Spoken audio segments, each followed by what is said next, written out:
Voici ce que j'ai mis en place pour sortir de l'épuisement. Premièrement, bien entendu, j'établis mon tableau de la semaine que je vais découper matin, midi, après-midi et soir. Et je vais noter exactement tout ce que je dois absolument faire, ce que je n'ai pas le choix, ce que je ne peux pas éviter. Donc les horaires de travail obligatoires. Donc ça, c'est noté. Une fois que ça c'est fait, je vais rajouter ce qui va être indispensable à ma survie, c'est-à-dire à permettre de recharger mes batteries. Premièrement, je sais qu'à 20h30, il est obligatoire de couper la Wi-Fi. Là, c'est vraiment obligatoire. C'est terminé. Il n'y a plus d'écran. C'est terminé. Les rares exceptions, c'est si j'ai un cours. Il peut m'arriver d'avoir un cours exceptionnellement le soir. Donc là, c'est l'exception. Mais je ne vais pas trouver des excuses pour après faire d'autres choses, des formations que je pourrais postposer à un autre moment. Donc si je coupe la Wi-Fi, qu'est-ce que je vais faire pendant ce temps-là? Et déjà, pourquoi je coupe la connexion? Ça va permettre au cerveau de relâcher la pression, d'arrêter d'être devant des écrans, même pour travailler ou autre, ça suffit. Le cerveau a besoin d'un temps de pause pour diminuer la pression, pour comprendre qu'il va se mettre au repos et pour relâcher les hormones indispensables au bon sommeil. Pas besoin d'aller prendre de la mélatonine ou autre pour bien dormir. Si vous n'avez pas fait tout ça, ce n'est pas logique. Il ne faut pas en prendre tout court. Donc la Wi-Fi est coupée, il n'y a pas d'écran, que faire? Des activités jusqu'à 21h30 au calme pour relâcher la pression, donc faire rabaisser le système nerveux et pouvoir ainsi favoriser le meilleur des sommeils. Ça peut être des activités artistiques qui sont excellentes pour ça. Calmer la pression, recharger les batteries, mais sans trop d'excitation pour pouvoir bien dormir. Ça recharger surtout les batteries émotionnelles. Donc cette activité, je vais la faire jusqu'à 21h15 maximum, parce qu'il y a le temps de ranger le matériel, se préparer pour aller au lit, se changer, se brosser les dents, etc. Donc peinture, modelage, c'est quelque chose qui me fait un bien fou. Si vous n'avez pas l'habitude de faire des activités manuelles, je vous propose vraiment d'essayer. Il y en a plein qui existent et il ne faut pas mettre des grosses sommes d'argent spécialement. Et puis souvent, une fois que vous avez le matériel, ça dure longtemps. Ça permet vraiment à votre cerveau de redescendre en pression, ça calme le système nerveux, c'est vraiment parfait. La différence avec les écrans, bien entendu, les écrans, ça vous donne un shoot, une excitation rapide, un bien-être rapide. Tandis qu'ici, il faudra un petit peu plus de temps. Donc au début, le démarrage, peut-être vous avez peut-être pas vraiment envie de vous y mettre, mais une fois que vous y êtes, je vous garantis que ça fait un bien fou. J'ai décidé de réintroduire le bien-être corporel, c'est-à-dire massage, réflexologie, massage des mains, du crâne, quelque chose qui va me faire du bien. Donc si vous êtes tout seul, vous pouvez quand même faire ça sur vous-même, donc les pieds, les mains ou autre, un petit soin visage, un bain de pieds. Et si vous êtes à plusieurs dans la famille, même avec les enfants, vous pouvez introduire ça. Ça va déjà les habituer aussi à prendre soin d'eux-mêmes et de vous, s'ils sont OK avec ça. Bien entendu, il faut voir les particularités, le vécu de chacun. Par exemple, ici, je vais mettre, voilà, massage. Et là, par exemple, vous pouvez dire, vous avez des enfants, 2 enfants, bien, mardi, je pratique le massage sur quelqu'un. Le mardi d'après sur quelqu'un d'autre, voilà. C'est aussi un moment pour passer du temps avec eux. Donc là, c'est un temps de partage aussi. Toujours voir si la personne est OK avec ça, bien entendu. Au début, parfois, il y en a qui se demandent ce que c'est, mais il y en a beaucoup qui apprécient petit à petit. Et s'il y a personne qui veut ou qui n'aime pas finalement, vous le faites pour vous. Vous demandez d'en recevoir aussi. Moi, du coup, je peux le pratiquer pour quelqu'un et moi, je demande d'en recevoir pour les personnes qui sont OK de me le procurer.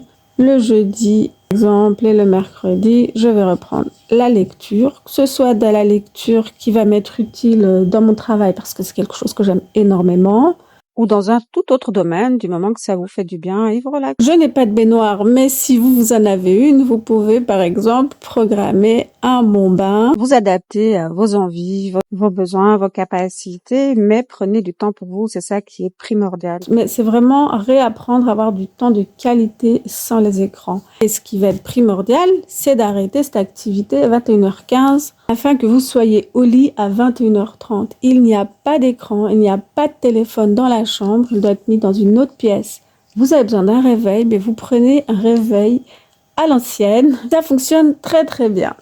Au moins, vous ne serez pas tenté d'aller sur votre téléphone ni le soir, ni le matin au réveil, ce qui perturbe grandement votre cerveau et votre état de toute votre journée. La Wi-Fi grignote vraiment votre cerveau et vos minéraux pendant que vous dormez. Il faut donc vraiment l'éteindre avant d'aller au lit, car ça circule encore dans l'environnement pendant une bonne heure et demie.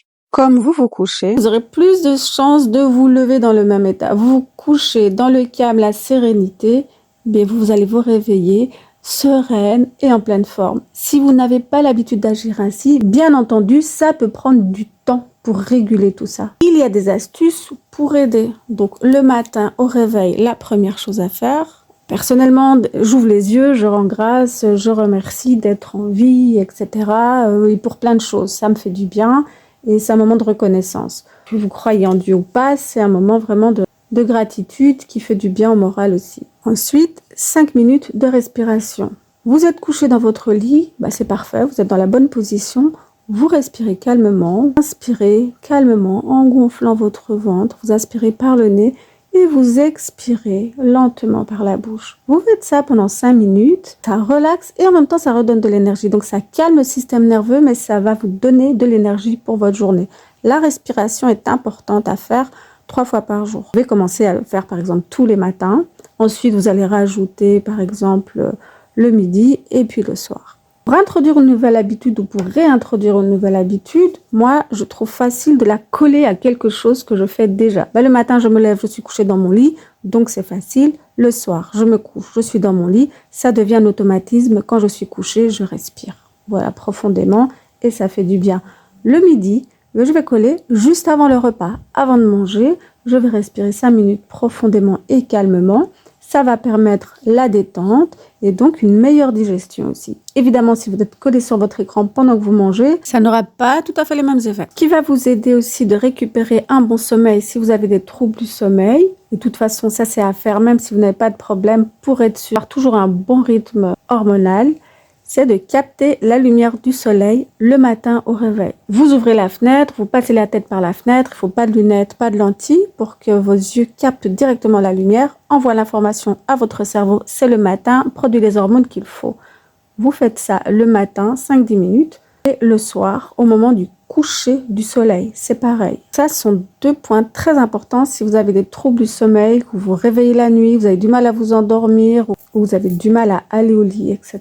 Ça va jouer sur toutes vos hormones. Une fois que vous avez l'information à votre cerveau que c'est le soir, ne rallumez pas les écrans fortement, la lumière haute, sinon ça envoie une information contradictoire. On baisse les lumières tamisées très basses si vous voulez lire un livre, donc pas à hauteur du plafond. De toute façon, plus d'écran à partir de 20h30. J'ai bu beaucoup moins, j'ai jeûné et puis j'ai perdu l'habitude de reboire parce que c'est pas instinctif chez moi de boire assez. Donc je reprends mes bonnes habitudes, je me trimballe avec un thermos avec moi tout le temps. Il faut que j'arrive à quasi 2 litres d'eau par jour. Ça joue sur la fatigue, bien entendu, sur le cerveau, sur votre digestion, sur tout. Donc je note, boire de l'eau régulièrement dans la journée, en dehors des repas, sinon ça empêche la bonne digestion. Premièrement, le matin au réveil, je bois 1 à 2 tasses d'eau tiède d'office le matin avant de faire quoi que ce soit. Le midi, je note pas, il faut vraiment pas boire, il faut vraiment qu'il y ait un espace-temps entre le repas du midi. Sans eau, je note plus ou moins 900 ml le matin, 900 ml l'après-midi. Évitez de boire trop tard dans la fin d'après-midi si vous avez peur de devoir vous réveiller pour aller aux toilettes pendant la nuit et ce qui pourrait éventuellement donc couper votre sommeil. Quand je dis boire, c'est boire de l'eau bien entendu. Pour les personnes qui boivent du jus de légumes, vous pouvez compter, comme c'est rempli de minéraux, vous pouvez les compter dans la quantité d'eau par jour. C'est ce que je vais faire aussi d'ailleurs. Justement, je renote de bien reprendre mon jus, au moins que j'en fasse pour le matin. Autrement, c'est une petite dose le matin, une petite dose le midi et le soir au moment du repas. C'est vraiment avant le repas, je prends un petit verre et c'est parfait, ça va vraiment hydrater. Nourrir vraiment vos cellules, ça va aider aussi la muqueuse à se réparer entre autres, au niveau aussi de la digestion et pour l'élimination aussi. Quand je parle de jus, c'est de jus de légumes fait à l'extracteur. Et bien entendu, ce qui va être indispensable, c'est le sport, une activité physique. Le matin, j'ai l'habitude de marcher minimum 1 demi-heure à l'extérieur. Ça m'arrive de temps en temps. Le vendredi, par exemple, je suis chargée, donc en général, je ne le fais pas. Mais alors, je peux décaler un autre moment. Mais voilà, l'activité physique, c'est primordial. Travaillez vos muscles. Donc la marche, c'est génial. Donc si vous ne faites rien, marchez déjà. Mais sinon, réintroduisez, il faut du sport. Il faut travailler les muscles. C'est pas juste pour ceux qui veulent, on trouve que c'est bien. Non, c'est indispensable, un bon maintien de votre santé physique et mentale. Les muscles doivent travailler. Il ne faut pas oublier que votre cœur est un muscle, hein, donc tout doit travailler. Moi, j'ai noté le matin parce que je me lève tôt. Je fais ça le matin. Pendant longtemps, je me suis dit, bon, je fais ça après, ou bien à midi, ou après avoir cherché ma fille, etc. Et au final, je ne le maintenais pas. Et après bien longtemps, j'ai compris, j'ai bien voulu être clairvoyante envers moi-même et ma situation. Je ne le fais pas. Je suis plus fatiguée après, j'ai beaucoup de charge mentale en fin de journée, il y a le repas, il y a les enfants, etc. Je sais que je ne vais pas le faire. J'ai bien voulu entendre ça, et pas « oh, je suis nulle, j'arrive pas, j'ai pas fait ». Non, c'est pas ça. C'est juste que c'était pas le bon horaire pour moi. Et quand je le faisais le matin, c'était parfait. Certes, je me lève un tout petit peu plus tôt encore, donc je me lève vraiment très tôt, mais moi, ça me convient bien. À partir du moment où je dors tôt, le matin, ça me dérange pas. Et en plus, du coup, je suis en pleine forme pour démarrer la journée, c'est parfait. Si vous faites du sport, évitez de le faire trop tard le soir, ce qui va redynamiser votre corps. C'est pas vraiment le signal qu'on veut envoyer au cerveau à ce moment-là. Alors là, j'ai pas noté dans chaque case, j'ai noté devant. Parce qu'il faudrait le noter partout. De toute façon, il n'y a pas de jour de congé pour la bonne santé. Non, c'est tout le temps. Après, l'intensité du sport va dépendre d'où vous en êtes. Bien entendu, si vous en faites trop, ça peut vous épuiser. Ça arrive beaucoup. Je vois de nombreuses femmes qui sont dans cet état-là, qui font du sport pour gagner en énergie, mais qui en font trop. Et elles n'avaient déjà pas d'énergie, donc elles s'épuisent. Bien pour maigrir aussi, et ça fait l'effet inverse. Moi, dans mon cas, c'est là-dessus que je travaille. Je vais dormir trop tard, de nouveau, parce que j'ai dû travailler, parce que j'ai eu des cours online, etc. Ça suffit, les excuses. Maintenant, c'est terminé. C'est clair que vous, quand vous voyez ça, vous allez vous dire, il y a beaucoup de choses à mettre en place, j'y arriverai jamais, je le fais pas, et puis vous ne commencez même pas. Mais vous y allez à votre rythme. Le tout est de commencer. Prenez une chose et maintenez-la sur le long terme. C'est comme ça que tout va changer. Une chose, maintenez-la. Moi, je commencerai par le sommeil, bien entendu, parce que si vous ne dormez pas, eh bien, vous allez être épuisé. Une autre chose que vous faites peut-être, si vous êtes fatigué, épuisé, et que j'ai fait pendant de nombreuses années, beaucoup de femmes mangent trop peu. Elles sont sous-alimentées. Elles sont sur-remplies d'aliments non indispensables à la santé qui vont les épuiser, mais elles n'ont pas assez de bons nutriments, de bonnes vitamines et de protéines. Donc, mangez vos 3 repas. Donc, ici, ça dépend l'heure qui va vous convenir. Ici, il faut manger. N'oubliez pas, à midi, bien entendu, et le soir. Alors, une personne qui est en état déjà de fatigue, de stress, etc., le jeûne intermittent ne va pas être adéquat pour l'instant. Vraiment, non.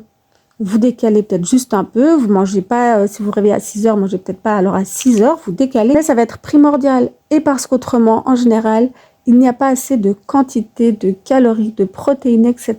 Je suis pas pour compter toutes les calories pendant toute la vie, mais au début, pour se rendre compte que vous êtes sous-alimenté, oui, ça va être important. Juste pour avoir le déclic pour réaliser. Donc, vous mangez. Mangez. Évidemment, de manière adaptée, avec les aliments adéquats pour un corps d'être humain. Et c'est, entre autres, tout ce que je mets en place dans les programmes d'accompagnement et qui aide vraiment à recharger les batteries et à arrêter de s'épuiser sans cesse. Il y a bien sûr d'autres choses en plus parce que pour arriver à faire tout ça, faut travailler sur le mental, sur les émotions, sur le stress, etc. Le but, c'est de maintenir à vie.